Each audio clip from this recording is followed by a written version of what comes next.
Oh, dami-daming ano, putik. Kasi nakalagay siya dun sa ilalim ng mangga na natatalsikan. Parang nasa lupa lang kasi. So, I think ito is crystallinum. Itong maliit na ito. Binigay ito sa akin ng kapitbahay ko rin dito. Hello, Ate Nori. Siya nagbigay sa akin, si Ate Nori. Yung kalatiya ko, namulaklak na siya. Hindi ko alam na namumulaklak pala ito. So, yung ano, dati ang payat-payat nito.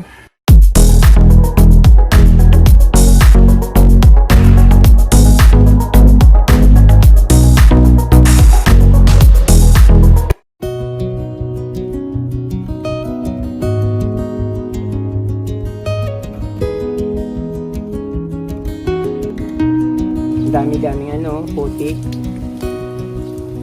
Kasi nakalagay siya dun sa ilalim ng mangga na natatalsikan. Parang nasa lupa lang kasi. Dapat nakaano siya, nakaangat sa lupa para pag tumasik yung mga ano, lupa pag naulan, hindi siya na inaabot ng lupa.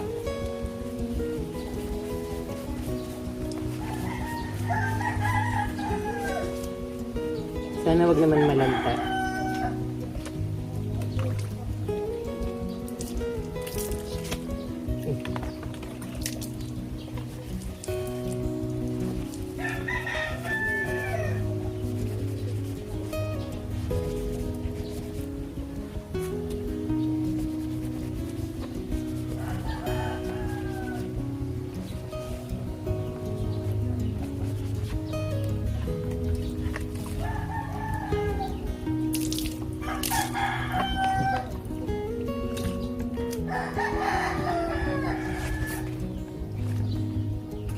Yung grabe putik nito.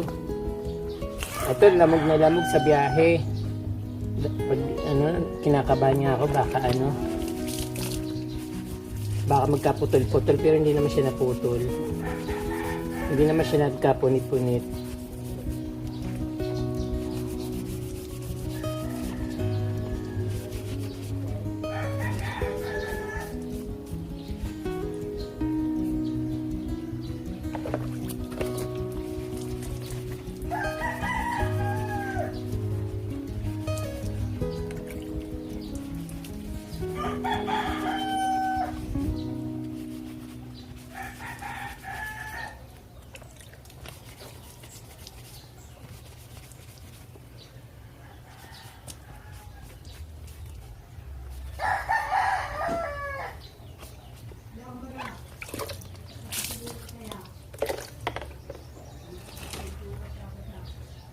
Daming putik.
So, ayan po mga kapromdi, tapos ko ng paliguan at iripat yung aking Anthurium magnificum. Magnificum po yung kapromdi, hindi po significum.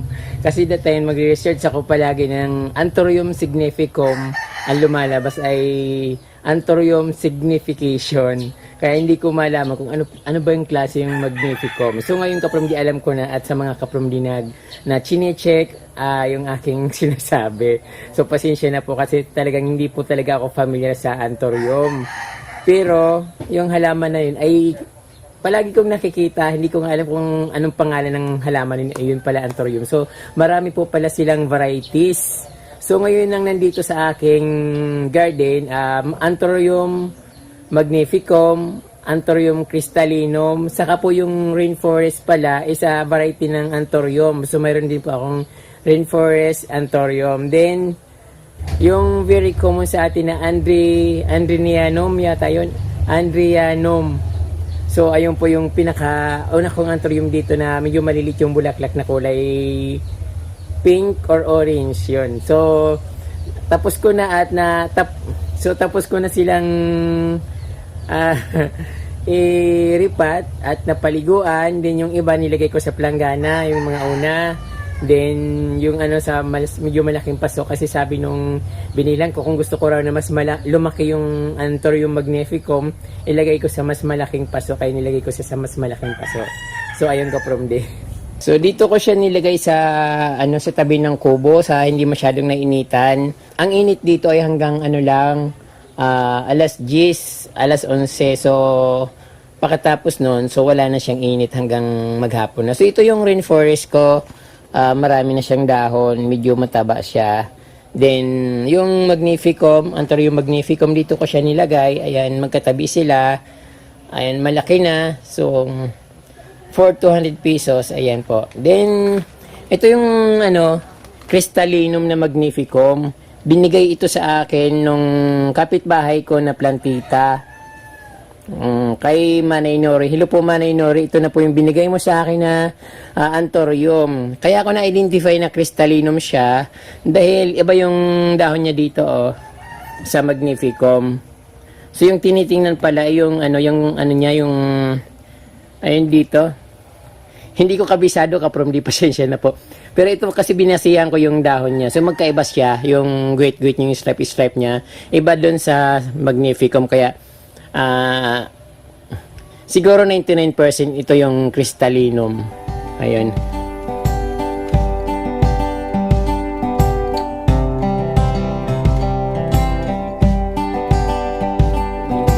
Then ito yung yung isa pa na binili ko rin.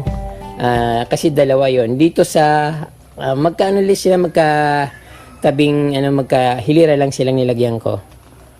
Ayun. Then ito kapromde, pakita ko na nga sa inyo yung kalatiya ko, namulaklak na siya. Hindi ko alam na namumulaklak pala ito. So yung dati ang payat-payat nito, at palipat-lipat ko kung saan ko siya nilalagay para hindi siya mainitan. Ito ngayon sobrang lush, napakataba niya kapromdio. Calathea rose dote yata ang tawag nito. Basta something Calathea rose. Ayun. Then ang ganda ng bulaklak niya. Magwa 1 week na ito kasi nung nakita ko siya maliit lang, tapos ngayon nakita ko medyo malaki na. Then ito yung yung kakaibang alam ko bibihira lang yung may ganitong begonia. Hindi naman ito rare kasi marami nito sa bundok, kaya lang parang masilan siyang alagaan. Ayaw niya ng laging dinidiligan. Mas gusto niya nga, mas prepare siya na tuyo yung niya. Dry yung soil niya. Pero madalas ko siya diligan kasi inisip ko baka matuyo dahil tag-init ngayon. So ayun, lumalabas na ngayong araw. So dito naman kapromdi yung yung una kong yung Anthurium na Andrenianum yata, Andrenianum. Ayan. So yung namumulaklak siya ng maliliit na kulay pink. Nilagay ko siya sa planggana.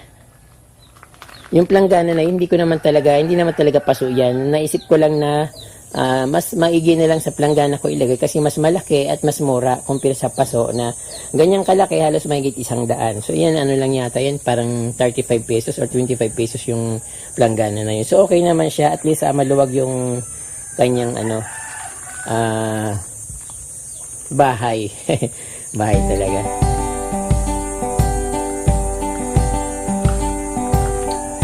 Then ayun, yung dito, anthurium, ayun pala, may bulaklak pala yung anthurium na to. So hindi ko talaga sure kung yung tama yung sinasabi ko na pangalan ng Andreanum. Ang hirap ibigkas kasi.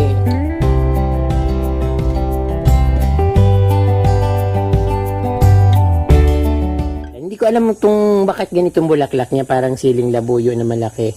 Or siling panigang na hindi naman siya bumubuka ng husto, ganyan lang talaga siya. Pero nung that time na hiningi ko siya dun sa plantita dito, kasi wala na siya, yung bulaklak niya bumubuka naman, pero pagdating dito, ganyan lang siya. Nahiya yata. Ayun.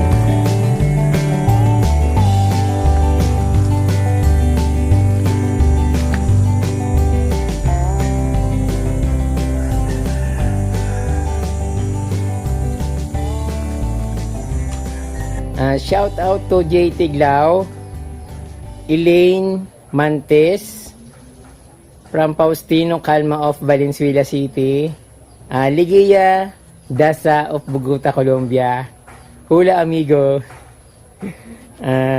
Elaine Preya De La Cruz from Aida Laureano, then Vandoy's Vlog 101. Si Vandoy's Vlog 101 po ay taga rito rin po sa aming bayan, sa kabilang barangay, but ang vlog niya po is travel vlog. Sometimes pareho yung vlog namin, but hindi ko alam kung nag-gardening din siya, pero alam ko travel vlog siya, at isa po siyang teacher. Vandoy's Vlog 101, Tor Saballa Domi or Dom. Shout out. Then shout out din po kay Elnore Dislate of Aklan. Shout out din po kay Miss Tin at Sonny's Vlog. Ayan po. Ayan po mga kapromdi, maraming pong salamat sa inyong panunood. Huwag niyo pong kalimutan mag-subscribe at i-touch po yung notification bell para updated po kayo sa aking mga bagong post. Maraming pong salamat sa inyong panunood at Diyos mabalos po.